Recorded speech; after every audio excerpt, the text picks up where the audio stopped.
Fala galera, eu sou o professor Asli de Sociologia, sejam muito bem-vindos ao SP Resolve. Hoje, mais uma vez, com a questão do Enem de 2015, de segunda aplicação, e com uma figurinha que é carimbada. A gente já falou sobre isso, presta bastante atenção nas referências que vão ser dadas no texto, porque só observando a referência do texto, você já consegue dar um belo direcionamento em direção ao gabarito de vocês.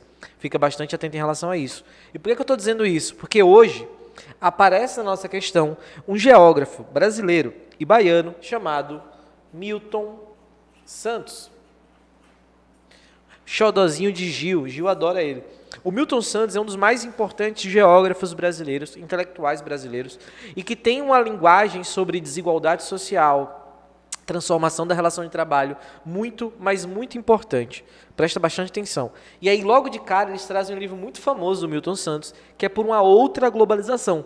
E nesse livro, o Milton Santos aparecem diversas possibilidades de ler sobre a globalização. O mundo como fábula, como perversidade e como possibilidade. São 3 possibilidades.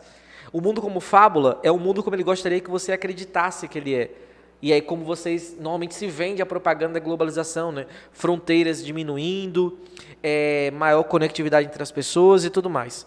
Só que o mundo como perversidade é que essa diminuição de fronteiras acontece para algumas pessoas, mas para outras pessoas essa fronteira é cada vez maior.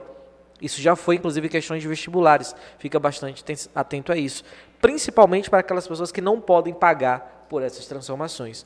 O mundo como possibilidade, só para fechar o resumo do livro, é exatamente aquela ideia de um possível mundo onde as pessoas criem relações e vínculos mais coerentes, vínculos mais honestos entre os outros. Então, é essa a proposta do Milton Santos, beleza? Mas vamos aqui para o texto. Ó.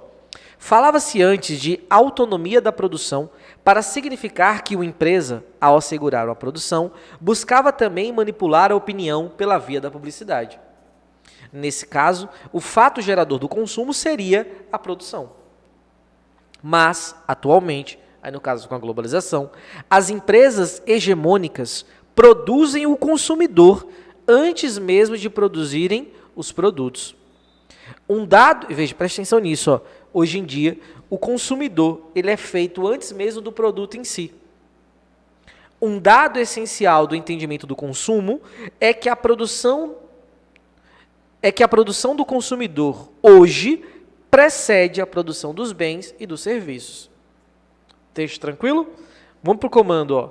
O tipo de relação entre produção e consumo discutido no texto pressupõe o quê? E aí, logo de cara, nós temos o nosso gabarito. A criação de novas necessidades. Porque a partir do momento, na verdade, assim, essa necessidade, no final das contas, ela não é necessariamente real, né? Porque eu crio o consumidor, ou seja, aquele que tem um desejo. Parece muito com aquela ideia do Steve Jobs nas suas palestras de apresentação dos produtos da Apple, que ele fala que o consumidor ele não sabe o que ele quer até eu apresentar para ele. Então é exatamente isso. Eu crio essa sociedade de consumidores que não sabem nem o que querem consumir, até ser apresentado, por exemplo, na propaganda. Então essa necessidade que uma geração formada pela noção de consumismo vai acabar vivenciando. Então o que é que eu tenho aqui? Ó? Estímulo à livre concorrência. Se você perceber no texto, ele usa algumas expressões como hegemônica. Então não existe livre concorrência. Existe um grupo ou alguns grupos que controlam todo o mercado. Até porque eu estou falando sobre... Veja, se eu estou falando sobre criação de necessidades, eu estou falando sobre alienação, né? Eu estou falando sobre controle. Então não tem livre concorrência aqui. A implantação de linhas de montagem, isso aqui é tão fordista, né? Então não é exatamente o lance da globalização. Falso. O aumento do poder aquisitivo também não é uma discussão, veja, pode até acontecer, mas não é uma discussão que vai estar aparecendo aqui na nossa pauta. E a formação de grandes estoques também é uma relação do fordismo.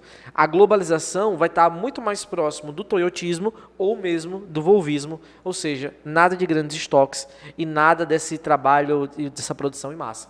Tudo bem? E aí, tirou sua dúvida? Espero que tenha gostado do vídeo. A gente se vê na próxima. Valeu!